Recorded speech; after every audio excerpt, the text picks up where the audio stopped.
Hello friends, welcome to SSC coaching centre. दोस्तों, आज के वीडियो में देखेंगे रीजनिंग के इम्पोर्टेंट प्रश्न। वही प्रश्न है जो पहले परीक्षा में पूछे जा चुके हैं। इस प्रश्न की मैं बात करूं तो ये यूपी ट्रिपल एससी 2016 में पूछा जा चुका है। तो सभी प्रश्न वही हैं जो परीक्षा में पूछे गए हैं। तो वीडियो को अंत तक जरूर देखिएगा, आपको आइडिया लग जाएगा किस तरह के प्रश्न परीक्षा में पूछे जाते हैं। ठीक है दोस्तों, तो पहले क्वेश्चन की हम बात करें तो यहाँ पर 3x3 का एक सिमेट्री है। ठीक है, और यहाँ पर क्वेश्चन मार्क दे रखा है दोस्तों। कहाँ पर दे रखा है? यहाँ पर। अब देखिए, जनरली हम क्या करते हैं, जिस तरफ हमारी बड़ी संख्या होती है उस तरफ हम प्रश्न को सॉल्व करते हैं। तो नीचे की तरफ आएंगे, यहाँ बड़ी संख्या 95 है। नीचे की तरफ आएंगे, यहाँ बड़ी संख्या 95, तो इसका मतलब प्रश्न को हम नीचे की तरफ सॉल्व करें, ये हमारा एक हिंट होता है। ठीक है, लेकिन अगर बड़ी संख्या की तरफ प्रश्न सॉल्व नहीं हो तो फिर दूसरे तरीके से हम सॉल्व करेंगे। ठीक है, आप देखिए, अगर मैं 20 का मल्टीप्लाई 5 से करूं तो 100 होता है, और 5 को ही घटा दूंगा तो कितना होता है दोस्तों? 95। ठीक है, इतना क्लियर है। अगर मैं 30 का मल्टीप्लाई कितने से करूं? 7 से, तो 7 त्रिक का 21 और 0 210 हो जाएगा, और 210 में 700 घटाऊंगा तो 203 होना चाहिए, लेकिन यहाँ 145 है। तो बड़ी संख्या की तरफ हम प्रश्न को सॉल्व कर रहे हैं तो सॉल्व नहीं हो रहा। ठीक है, सॉल्व नहीं हो रहा। तो कोई दूसरा तरीका, जब इस तरीके से सॉल्व नहीं हो रहा तो फिर इस तरीके से सॉल्व करके देखेंगे। अब देखिए, यहां मैं बात करूं, 5 से कितना हो गया? 7 हो गया। 5 से 7 हुआ, क्या हुआ? प्लस का 2। ठीक है, और यहां 5 से कितना हो गया? 3, तो क्या हो रहा? माइनस का 2। भाई पहले हुआ 5 से 7 प्लस 2, फिर हुआ माइनस का 2। भाई 5 में से 2 घटाऊंगा 3 आएगा। उसी तरीके से यहां क्या हो रहा है? 20 से 30 हो रहा है, मतलब प्लस का 10। और यहां देखो 20 से 10 हो रहा है, तो इसका क्या हो रहा है? माइनस का 10। भाई 5 में से 2 जोड़ा 7 हुआ, और 5 में से 2 को ही घटाया तो 3। उसी तरीके से 20 में 10 जोड़ा तो 30, और 20 में से 10 को ही घटाया तो 10। उसी तरीके से यहां देखिए, 95 से कितना हो रहा है? 145। तो कितना जोड़ेंगे? 95 में आप सीधा सीधा 50 जोड़ेंगे, 145 होगा। भाई जब 50 जोड़ रहे हैं तो 50 को ही क्या करेंगे? आप घटाएंगे। जिस तरीके से यहां 2 जोड़ा 2 घटाया, 10 जोड़ा 10 घटाया, उसी तरीके से आप 50 जोड़ा है तो 50 को घटाएंगे। तो 95 में से 50 को घटाएंगे, आंसर कितना आएगा? 45 आएगा। 45 कहां दे रखा है दोस्तों? सी ऑप्शन में। ये आपके प्रश्न का बिल्कुल सही आंसर हो जाएगा, और उम्मीद करूंगा कि सभी को प्रश्न अच्छे से समझ में आ गया होगा। यूपी ट्रिपल एससी 2016 का प्रश्न है ये। क्लियर हुई दोस्तों बात? सभी की समझ में प्रश्न आ गया। अब देखेंगे अगला प्रश्न। अगला प्रश्न है, यहां पर भी 3x3 का सिमेट्री है। यह प्रश्न दोस्तों उत्तराखंड वीडियो में पूछा गया था 2016 में। ठीक है, करने का क्या तरीका रहेगा? क्वेश्चन मार्क आपका बीच में दिया गया है। इस बार बीच में क्वेश्चन मार्क है। मैं क्या करूं, प्रश्न को ऐसे सॉल्व करूं चाहे ऐसे सॉल्व करूं, आंसर आना चाहिए। ठीक है, देखिए, मैं प्रश्न को अगर ऐसे सॉल्व करूंगा तो मैं क्या करूं, पहले 10 में 9 को जोड़ूंगा 19, 19 से 12 हो रहा है, तो 12 होने का तो कोई हिंट नहीं हुआ। ठीक है, अगर मैं ऐसे जोड़ के देखूंगा इस तरीके से, तो 10 और 6 कितना हो जाएगा दोस्तों? 16, 16 में 1 जोड़ेंगे 17 हो जाएगा। ये मैंने पहले वाले कॉलम को जोड़ा, इसका योग 17 आया। लास्ट वाले कॉलम को जोड़ेंगे, क्योंकि इससे तो जोड़ नहीं सकते, यहां पर क्वेश्चन मार्क है, तो मैं लास्ट वाले को जोड़ूं, 12 और 3 15, 15 में 2 जोड़ूंगा 17। इस कॉलम का योग भी 17।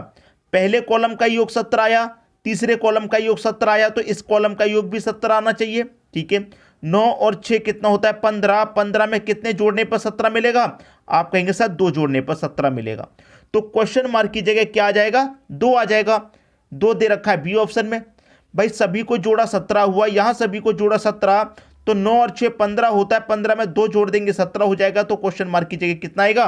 2 आ जाएगा। क्लियर हुई बात? उम्मीद करूंगा किसी को भी प्रश्न में कोई समस्या यहां पर नहीं होगी। अब देखेंगे अगला प्रश्न। अगला प्रश्न है, यहां पर प्रश्न की बात करें तो ये 3x3 का सिमेट्री है। क्लियर है? हमने पहले क्या बताया था आपको, जिस तरफ हमारी बड़ी संख्या होती है उस तरफ हमको एक हिंट मिलता है। पहले प्रश्न हम कहां सॉल्व करें? बड़ी संख्या की तरफ। तो बड़ी संख्या नीचे 153, ऐसे 120, तो प्रश्न को हम नीचे की तरफ सॉल्व करें। CGPSC में पूछा गया है 2016 में, सभी प्रश्न पूछे गए हैं दोस्तों। तो यहां पर मुझे 4 और 13 से 153 कैसे बनाऊं? ठीक है, कैसे बनाऊंगा मैं? तो सबसे पहले मैं क्या करूं, 13 का अगर मैं स्क्वायर करूं, भाई 13 का अगर मैं स्क्वायर करूं तो कितना होता है? 169। और यहां पर ये जो 4 है, इस 4 का भी स्क्वायर करूं तो कितना होता है? 16 होता है। दोनों का कर दूं अंतर।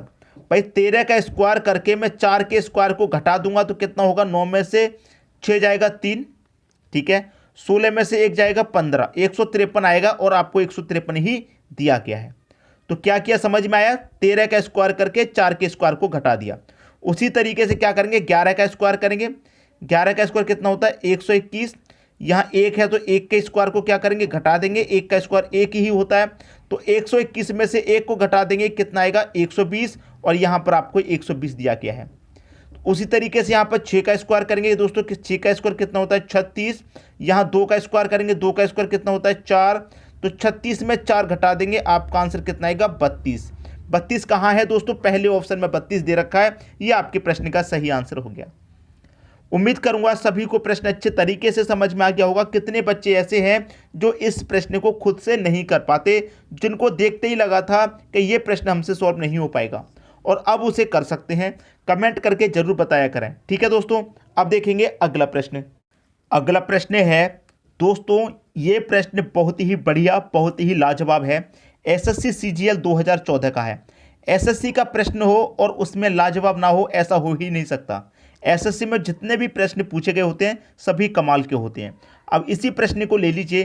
पहले मैं कहूँगा कि खुद से करना चाहते हैं तो कर लीजिए, ट्राई करके देख लीजिए, नहीं आएगा कोई बात नहीं, हम इसका आंसर आपको बताएंगे, ठीक है। देखिए हो क्या रहा है प्रश्न में, अगर आप इस 8 में से इस 6 को घटा देंगे, कितना बचेगा आपके पास 2, ठीक है। इतना क्लियर कीजिए।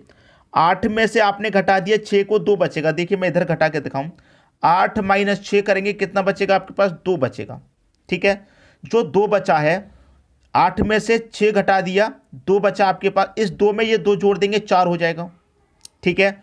उसी तरीके से 12 में से 5 घटाएंगे, कितना बचेगा 7, और इस 7 में ये 8 जोड़ देंगे 15 हो जाएगा। उसी तरीके से 13 में से 10 घटाएंगे 3, इस 3 में ये वाली संख्या जोड़ देंगे 18 हो जाएगी। तो 18 कब होगी भाई, 3 में मैं कितना जोड़ूं कि 18 हो जाए, आप कहेंगे सर 15 जोड़ दीजिए, भाई 3 में 15 जोड़ेंगे 18 हो जाएगा, तो 15 आपकी प्रश्न का सही आंसर हो गया। बहुत कठिन प्रश्न था, बहुत आसानी से समझ में आ गया। नहीं समझ में आया एक बार और समझिए। देखिए आप जब 8 में से 6 घटाएंगे तो कितना बचेगा 2 बचेगा, ठीक है। इस 2 को इस 2 में जोड़ दीजिए, नीचे वाली संख्या 4 मिलेगी। उसी तरीके से 12 में से जब 5 को घटाएंगे 7 बचेगा, इस 7 को इसमें जोड़ दीजिए, नीचे वाली संख्या मिलेगी, तो 7 8 15 होता है। उसी तरीके 13 में से 10 को घटाएंगे 3 में ये वाली संख्या जोड़ दीजिए, ये वाली मिलेगी। तो यहाँ पर 18 है, तो 3 में हम कितना जोड़ेंगे कि 18 मिले, तो भाई 15 ही तो जोड़ेंगे, तभी तो 18 मिलेगा। तो मैं उम्मीद करूंगा कि सभी को लॉजिक अच्छे तरीके से समझ में आ गया, किसी को भी प्रश्न में यहाँ कोई समस्या नहीं होगी, ठीक है दोस्तों। अब देखेंगे अगला प्रश्न। अगला प्रश्न है, ये प्रश्न दोस्तों सी सेट में पूछा गया था 2013 में, 3x3 का ही सिमेट्री है। मैं आपको पहले ही बता चुका हूं, जिस तरफ हमारी बड़ी संख्या होती है सबसे पहले प्रश्न को हम वहीं सॉल्व करते हैं। तो बड़ी संख्या बीच में है, तो यहाँ बीच में 370 कैसे आया, 324 224 कैसे आया, 730 कैसे आया, उसी तरीके से हमें यहाँ पर संख्या देखनी होगी। तो 370 इन संख्याओं से मिलेगा, 3 और 7 से हम 370 बनाएंगे। तो कैसे बना सकते हैं, देखिए यहाँ पर हमको दे रखा है 3, तो मैं क्या करूं दोस्तों, 3 का मैं क्यू करूंगा तो कितना होता है 27 होता है। और अगर मैं 7 का भी क्यू करूं तो 7 का क्यू कितना होता है 343, और दोनों को जोड़ दूंगा तो मुझे कितना मिलेगा 7 और 3 10 का 0, कैरी का 1, 2 और 4 6, कैरी का 1 7 हो जाएगा, और ये 370 मिला कि नहीं मिला।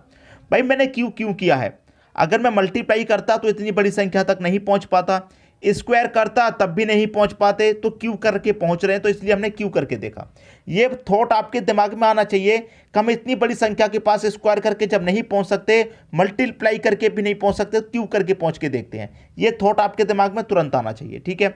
उसी तरीके से यहाँ पर क्यू किया, यहाँ क्यू किया, दोनों को जोड़ा, तो यहाँ भी क्यू करेंगे, यहाँ भी क्यू करेंगे, जोड़ेंगे तो 2 का मैं क्यू करूँगा 8 होता है, और 6 का क्यू करूँगा दोस्तों 216 होता है, और 8 और 216 को जोड़ेंगे 224 हो जाएगा, और यहाँ 224 दे रखा है, ठीक है दोस्तों। इतना क्लियर है। अब मैं यहाँ पर क्या करूँ, 1 का क्यू करूँगा, ठीक है, 1 का क्यू 1 ही रहता है, और यहाँ पर मैं किस संख्या का क्यू करूँ कि जोड़ने पर मुझे 730 मिले। तो देखिए 1 जोड़ेंगे इसमें, 1 तो हम ये वाला जोड़ रहे हैं इसका क्यू, तो कितना हो रहा है 729 होना चाहिए। तो 729 दोस्तों किस संख्या का क्यू होता है, आप जानते हैं कि 9 का क्यू अगर आप करेंगे तो 729 होता है। तो यहाँ पर हमारी कौन सी संख्या आएगी, 9 आएगी। तो मैं 1 का क्यू करूँगा 1 रहेगा, और 9 का क्यू करूँगा 729 रहेगा, और दोनों को जब जोड़ूंगा तो 730 आएगा। तो यहाँ पर कौन सी संख्या आएगी दोस्तों, 9 आ जाएगी, और 9 मुझे दे रखा है सी ऑप्शन में। ये हो गया प्रश्न का सही आंसर। क्लियर होगी दोस्तों बात। उम्मीद करूंगा कि सभी को प्रश्न अच्छे तरीके से समझ में आ गया, किसी को भी प्रश्न में कोई समस्या यहाँ पर नहीं होगी। ठीक है दोस्तों, अब देखेंगे अगला प्रश्न। अगला प्रश्न है, ये प्रश्न आपका CGPSC में पूछा गया था 2016 में। सर्कल दिया गया है, कभी भी सर्कल के अंदर इस तरीके का प्रश्न हो तो हमेशा याद रखिएगा उस प्रश्न को हम कैसे सॉल्व करते हैं, आमने सामने इस तरीके से। सबसे पहला तरीका रहता है हमारा सॉल्व करने का, इस तरीके से सॉल्व करेंगे। ठीक है, तो 4 के सामने यहाँ 11 है, तो 4 से 11 कैसे बनेगा, 7 के सामने 17 है, 9 के सामने आपका 21 है, 6 के सामने ये संख्या है। ठीक है, देखिए 4 के सामने 11 है, तो 4 के सामने 11 का मतलब क्या है, अगर मैं 4 का मल्टीप्लाई 2 से करूं 8 होता है, और उसमें अगर 3 जोड़ूंगा तो मुझे 11 मिलेगा। 4 का मल्टीप्लाई 2 + 3। 4 के बाद मैं करूं 7 के सामने 17 है, तो 7 के सामने 17 है, तो 7 का मल्टीप्लाई 2 से करूंगा कितना, 14। देखिए मल्टीप्लाई 2 हुआ 8 आया, उसमें 3 जोड़ा गया, मल्टीप्लाई 2 हुआ 14 हुआ, यहाँ 3 जोड़ा तो मैं यहाँ भी 3 जोड़ूं, और 14 में 3 जोड़ेंगे 17 होगा कि नहीं होगा, तो 7 के सामने 17 ही दे रखा है। अब 9 के सामने 21, 9 का मल्टीप्लाई कितने से करेंगे, 2। जब मल्टीप्लाई यहाँ 2 किया, यहाँ 2 किया, तो यहाँ भी 2 करेंगे, कितना हो जाएगा, 18। भाई मल्टीप्लाई करने के बाद यहाँ 3 जोड़ा, यहाँ 3 जोड़ा, तो यहाँ भी तो 3 जोड़ेंगे, तो 18 में 3 जोड़ेंगे 21 आएगा कि नहीं आएगा, और 9 के सामने 21 ही तो दे रखा है। उसी तरीके से 6 के सामने कौन सी संख्या आएगी बता दीजिए, मल्टीप्लाई 2 से हो रहा है, तो यहाँ भी 2 से करेंगे, कितना हो जाएगा, 12, और मल्टीप्लाई करने के बाद सभी में 3 जोड़ रहे, तो यहाँ भी 3 जोड़ेंगे, 12 में 3 जोड़ेंगे, कितना हो जाएगा, 15। सी ऑप्शन सही हो गया। थोड़ी स्पीड दोस्तों तेज हो गई थी मेरी बताते बताते, लेकिन मुझे यह जरूर मालूम है कि कोई भी बच्चा ऐसा नहीं रहा जिसकी समझ में नहीं आया होगा। सभी की समझ में प्रश्न बहुत अच्छे से आ गया होगा, किसी को भी कोई समस्या नहीं होगी। ठीक है दोस्तों, वीडियो देखने के लिए आपका बहुत बहुत धन्यवाद।